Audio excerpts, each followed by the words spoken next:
who remain in town seek relaxation by patronizing the fashionable boîte. They get their exercise tangoing and listening to gypsy waltzes which offer no escape from the heat.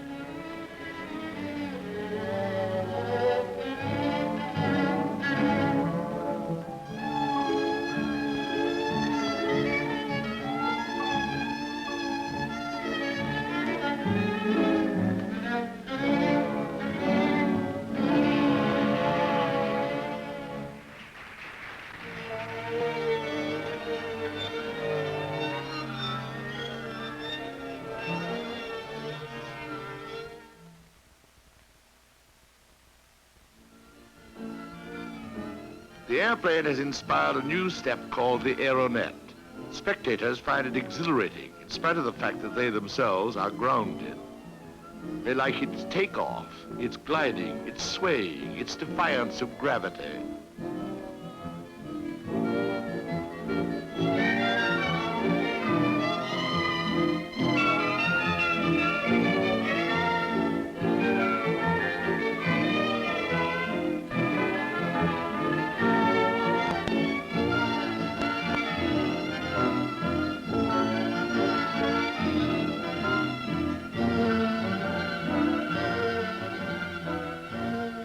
It's happy landing, too.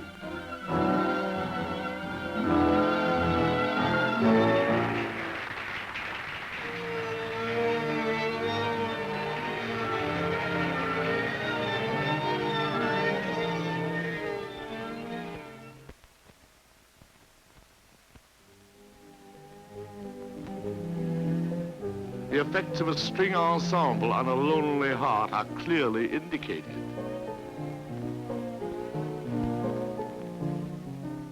Fortunately, the chorus girls here are still going through such time-honored routines as the can-can and the cakewalk. These have been in vogue since the Second Empire.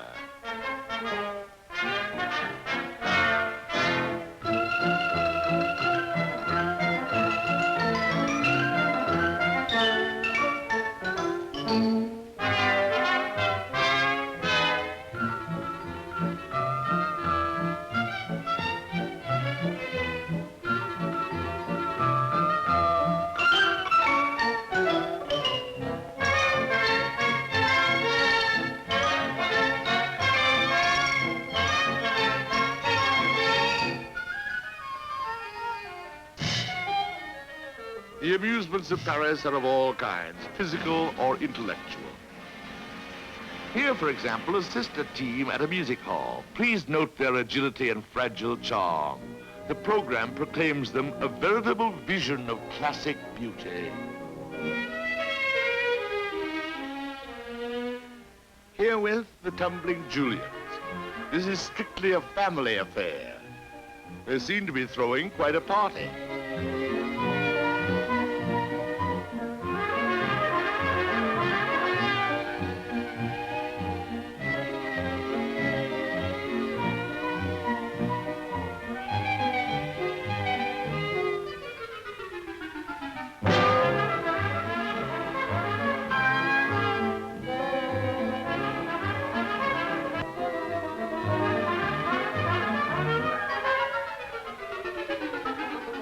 The music hall, by the way, is gradually replacing what was known as the Café Concert.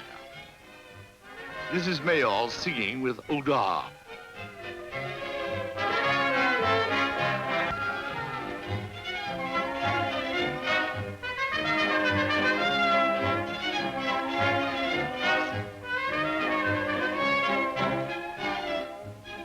Here, look carefully, is Maurice Chevalier.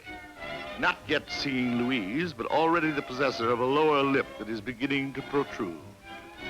Encouraged by the famous Mistinguett, Chevalier is doing an imitation of Mayol.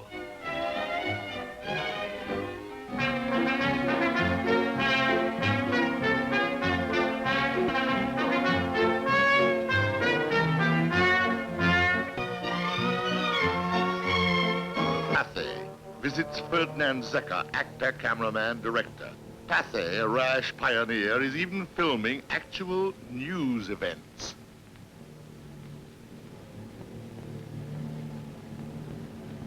the public still prefers the living theater. Madame Régine, a great star, admired especially for her Madame Saint-Gêne. Sarah Bernhardt, the divine Sarah, with her golden voice and supreme skill, has conquered the civilized world.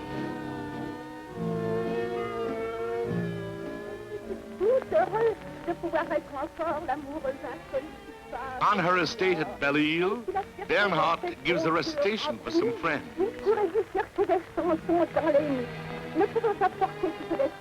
One of her greatest parts was Camille. This is her reading of the death scene. Her admirers are confident no one can ever play the part again.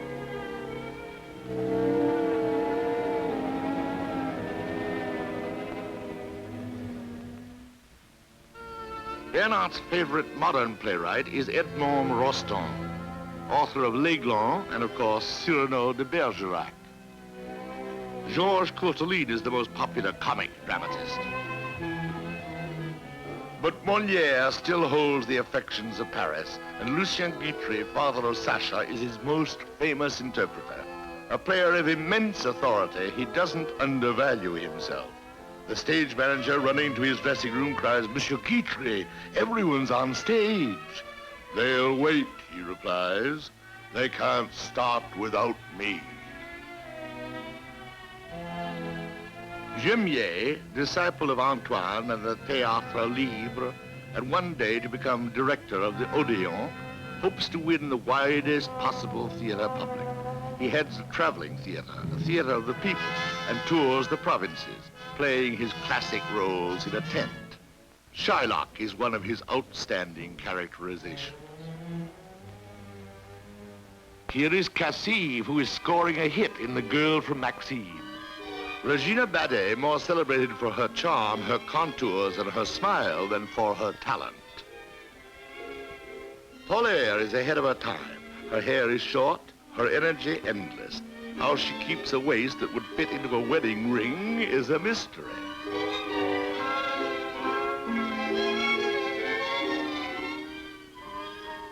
Colorful Cécile Sorel is destined to become a French institution.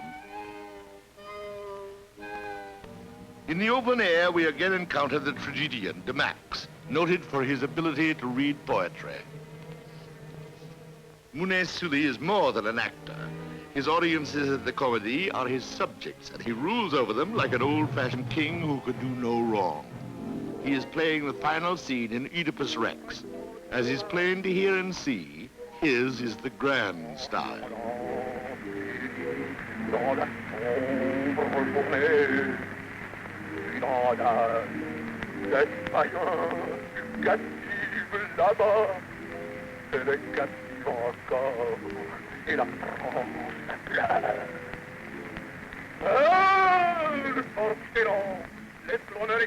Monet Sully's Hamlet is highly respected at the Comédie.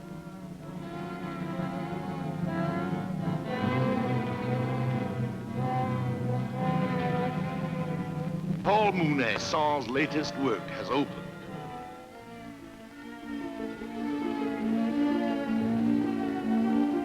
Nellie Melba creates a sensation. Her voice is more luscious than the dessert which takes her name. Caruso, well-fed, bursting with vitality, has every reason to smile. He is acclaimed everywhere. Gustave Charpentier's opera, Louise, has scored a triumph. Having written of Montmartre and misery, he is fated in the National Temple of Music. The opening of the Small French Artists is one of the season's major events. The hall, as being official, is resolutely unoriginal. The president, as usual, is on hand to welcome, approve, and compliment. His own picture has been painted by Bonnard, an ardent enemy of the Impressionists. This portrait of George V, King of England, also confuses painting with photography. The younger artists protest. The reaction against academic art is violent, but the rebels gain strength. Sculptor Auguste Rodin, famous for his thinker and the kiss. He has not followed tradition, he has created one. From the heights of his home at Meudon, he looks down on the city which for so long ignored him. Auguste Renoir, one of the greatest impressionists and one of the most ardent and sensuous of modern painters, is now growing old. Although he so suffers from arthritis, he can scarcely hold his brush, he continues to paint with the suppleness and vigor which distinguish his work.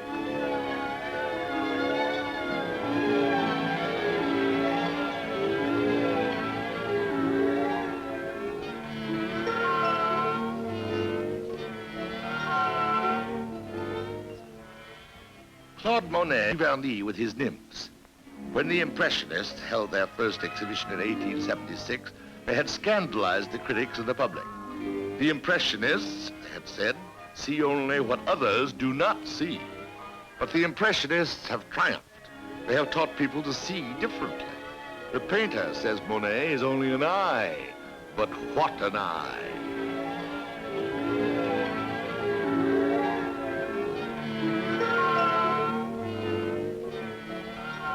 A similar revolution has been taking place in music.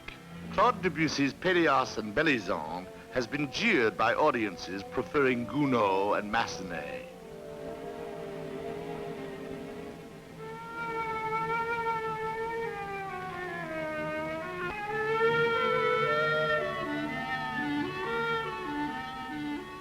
Here is Perrier with Mary Garden, so memorable as Melisande.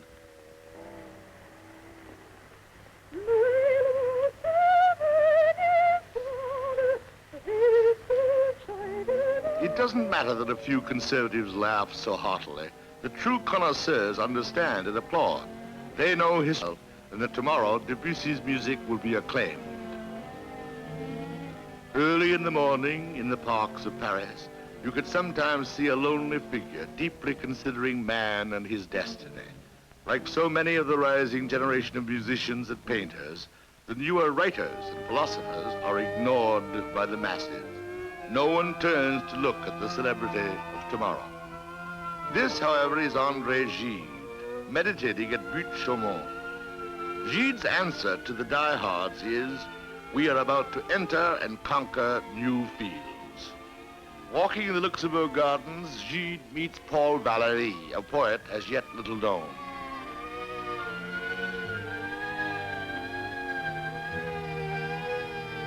Guillaume Apollinaire poses for animated photographs. The only moving pictures taken of this was leading the art of his times in new directions. Picasso is painting his self-portraits. Henri Matisse is a colorist of astonishing virtuosity. The first Salon des Fauves creates a scandal. Protests of the traditionalists are loud and angry against the work of Matisse, Braque, Dufy, Derain, Utrillo. Indeed, all those who are banded together in the heart of Paris exploring the new field by Gide. Not far from Paris, at Juvisy, another experimentalist, Camille Flammarion, explores other new fields.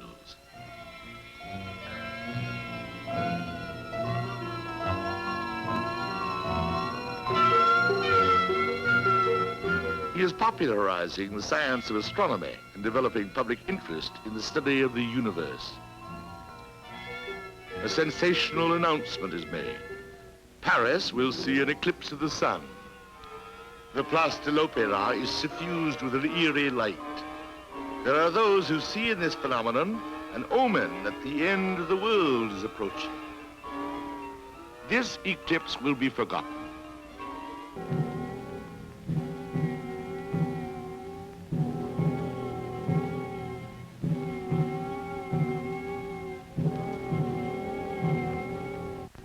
Hesitates.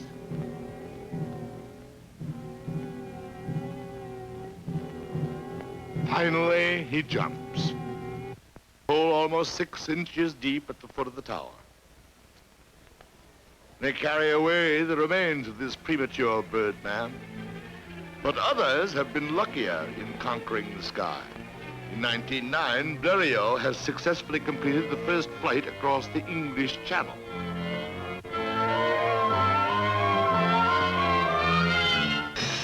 His return to Paris is a triumph.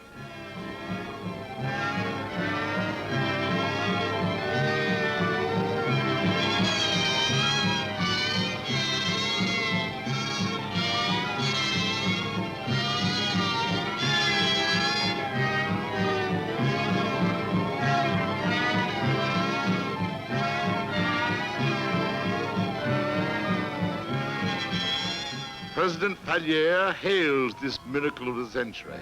What an irresistible force for peace, says he. All the people of Europe are neighbors. All the countries of the world will be friends. The peace conference at The Hague promises an era of goodwill. War seems safely outlawed. The rulers and their statesmen set out on their travels. Here is Alfonso, the young king of Spain, with his retinue. In Berlin, King Edward VII meets his nephew, Kaiser Wilhelm II.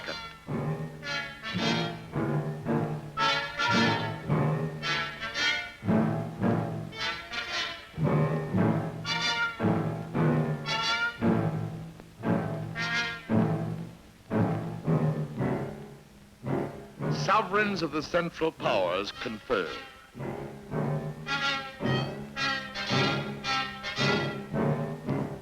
Monsieur Fallières offers his arm to the most peace-loving queen in the world, Wilhelmina of Holland.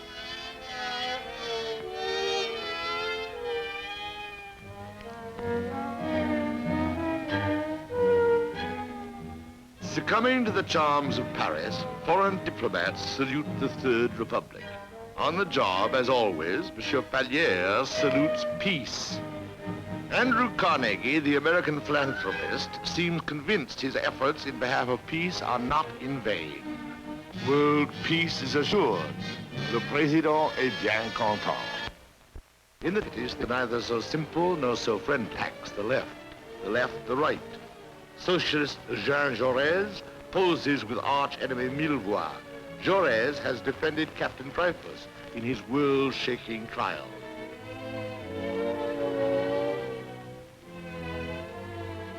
Del Cassé and Aristide Briand.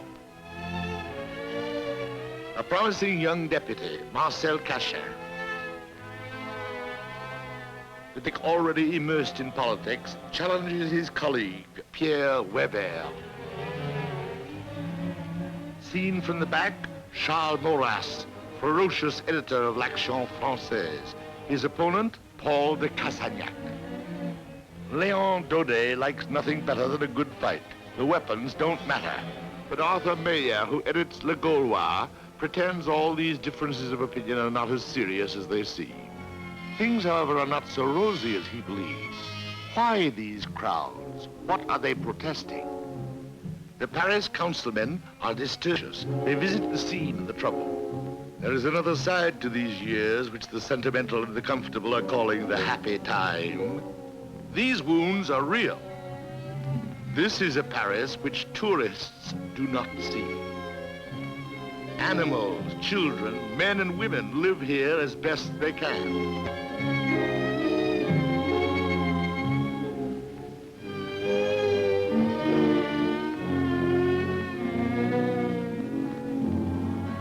The councilmen are forced to realize that such a life is a living death.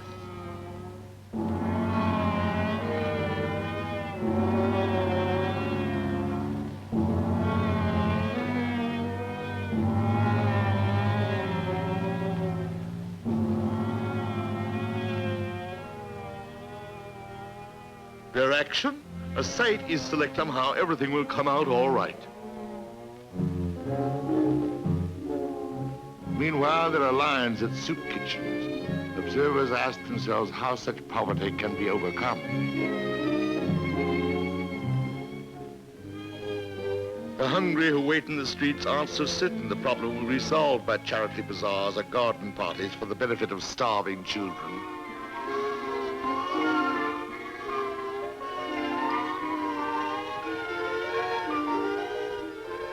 They aren't certain either that the poetry of Jean Écart appealing for sacrifice will dissolve the misunderstanding between capital and labor.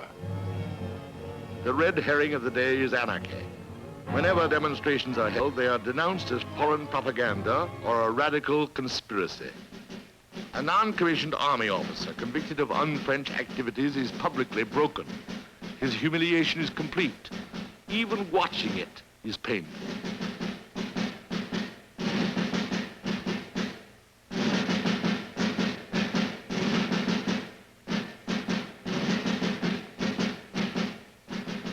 Paris remembers that many of her most ardent advocates of social change and progress have been recruited from the ruling classes. In the revolt against human misery, there's always a lunatic in 1912 is excited over the pursuit of Bonneau, a thief and an assassin. On April 28th, the police track him to Choisy-le-Roi in the Nez Rouge. A cameraman just happens to be present. Our old friend Prefect of Police Lepine takes personal command of the siege. Several infantry battalions, the Republican Guard, and all available police, as well as members of rifle clubs for 10 miles around, have been mobilized.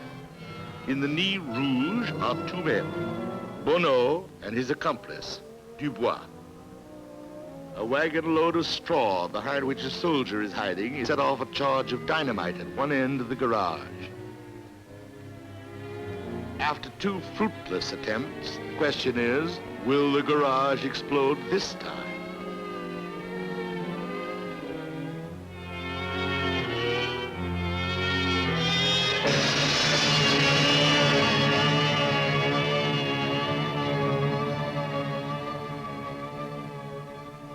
The crowd, gathered at a distance, breaks through the police lines.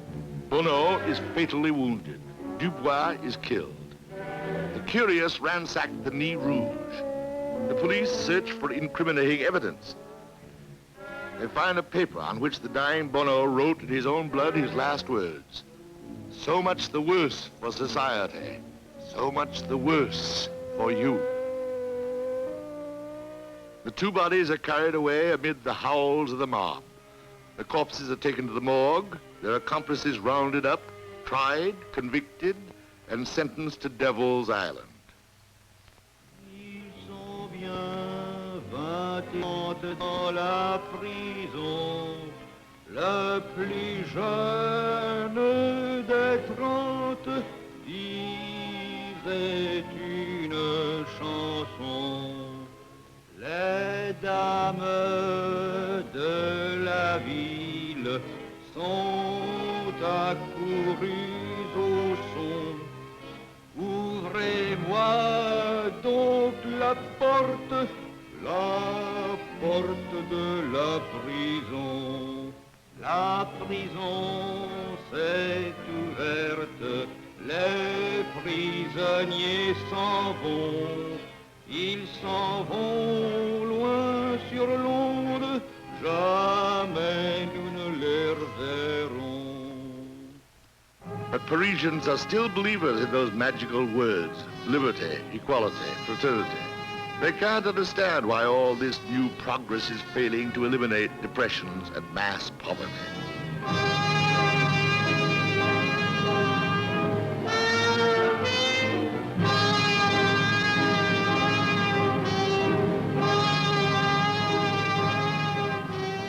Hard-working men and women who are neither anarchists nor communists complain they aren't adequately protected against industrial accidents, explosions, fire.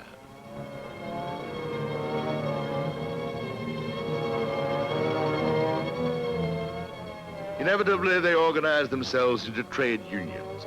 As their forefathers did in 48 and 71, they hold mass demonstrations in the streets of Paris.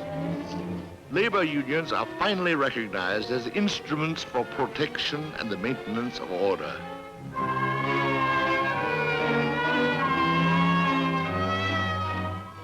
Union members move into vacant apartments with the help of their friends.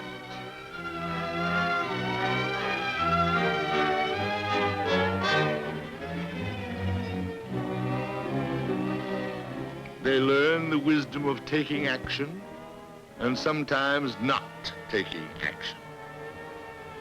A railway strike breaks out. Tracks are guarded by soldiers. A striker has been killed. His funeral occasioned a demonstration which is given added importance by the presence of socialist leader Jaurès. In Russia, the aging Count Tolstoy is dreaming of the brotherhood of man which will guarantee peace. Others everywhere entertain the same hope. Pacifist demonstrations are constant occurrences. These people dream of happiness. They want no part of war. Other men speak a different and a terrifying language.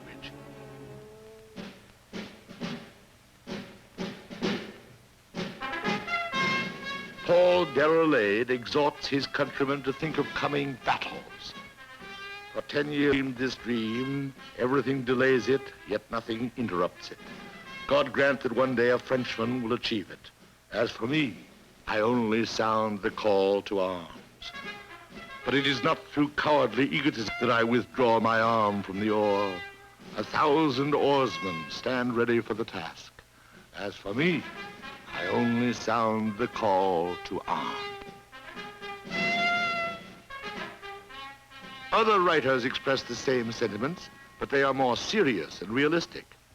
Maurice Barrès, standing before the Strasbourg reminder of French defeat in the Franco-Prussian War, appeals to the pride of the army. Officials and industrialists see eye to eye. Monsieur Michelin establishes a prize for the best military plane equipment. Where are the dreams of peace? An inventor, Monsieur Turpin, perfects belenite, a chemical with extremely satisfying and encouraging results. A small cannon is fired from the Eiffel Tower.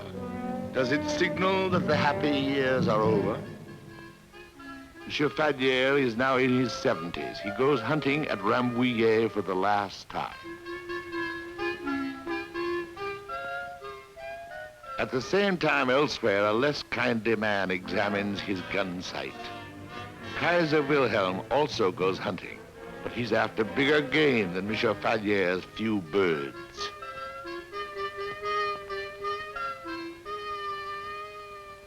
Monsieur Fadier returns to Paris for the installation of his successor, the new president, Monsieur Poincaré.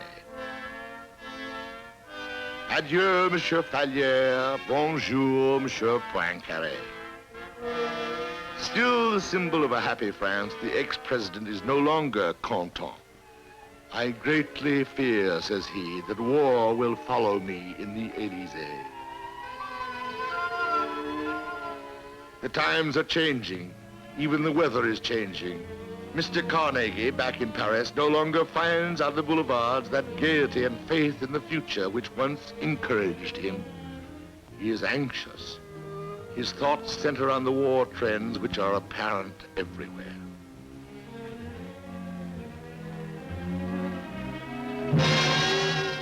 Riots, revolutions, minor battles, the first storm signals in Portugal.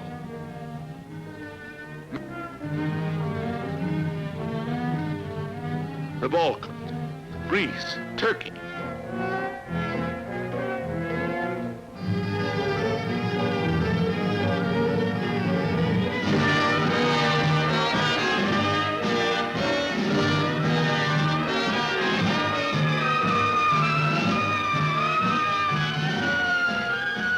The new president has less time than his predecessor for social functions. He reviews the troops.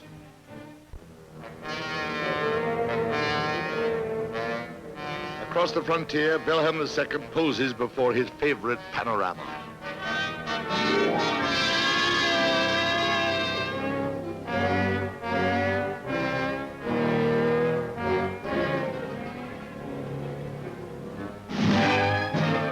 Official reviews attended by all the military attachés, future enemies or future allies, still resemble peaceful parades. But those in the know suspect their Tag is approaching.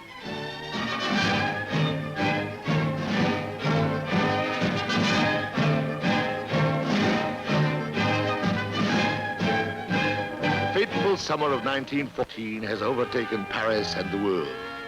President Poincaré accompanies the British sovereigns leaving the Élysée after a state visit. Self-bound for Russia with President of the Council Viviani.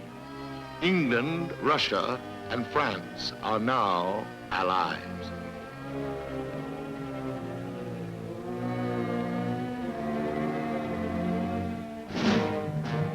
While Poincaré reviews troops, the tension mounts throughout the world.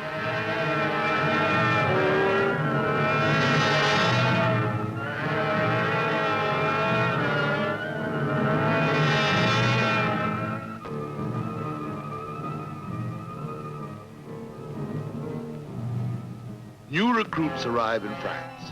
Quickly, these raw colonials are put through intensive training.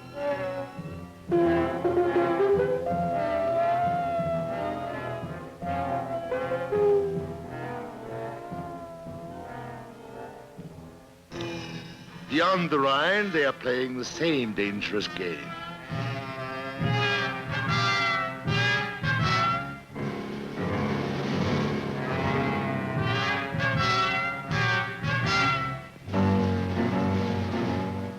The Crown Prince parades with the famous Death Head Hussars. On June 28th, the assassination of the Austrian Archduke at Sarajevo sets off the spark everyone has dreaded. Austria declares war on Serbia. Official visits come to an abrupt end. The Austrians anxiously await the order to attack. Troops are reviewed for the last time before leaving for the front.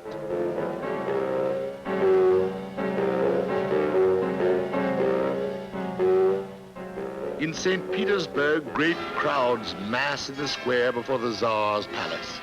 These people, like the people everywhere, may hate war, but they have little to say in the final decision. The attention of the world is on the imperial palace. What will the Tsar do?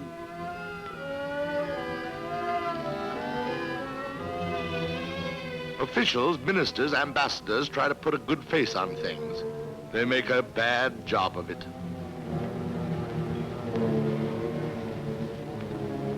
Izvolsky, the Russian ambassador, has his last meal with his family in the garden of their Paris residence.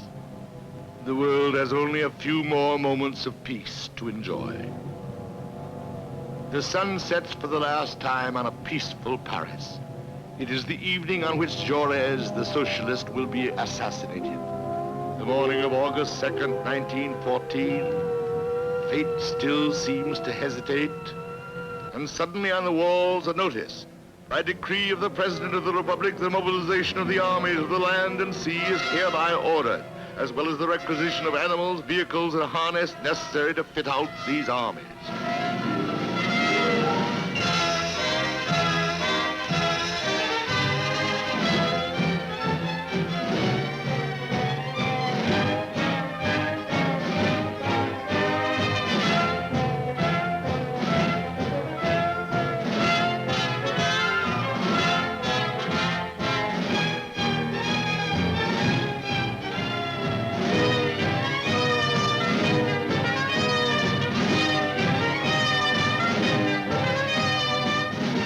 Everywhere in Europe, at the same moment, men are on the march.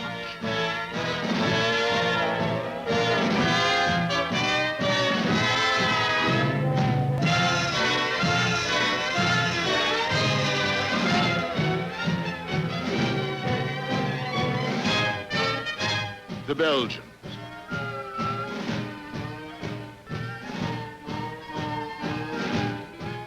The English.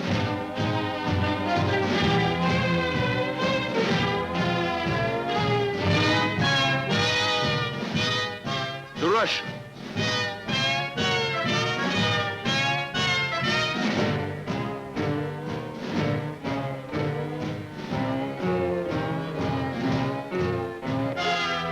The train which takes these Russians to the front receives a blessing.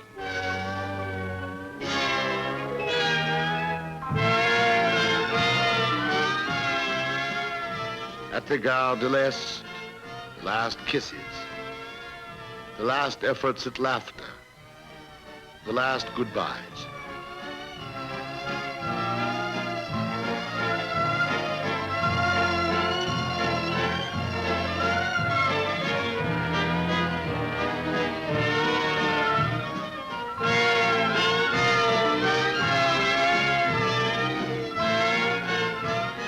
Even as they say farewell to one another, they are also saying goodbye to those peaceful, those carefree years.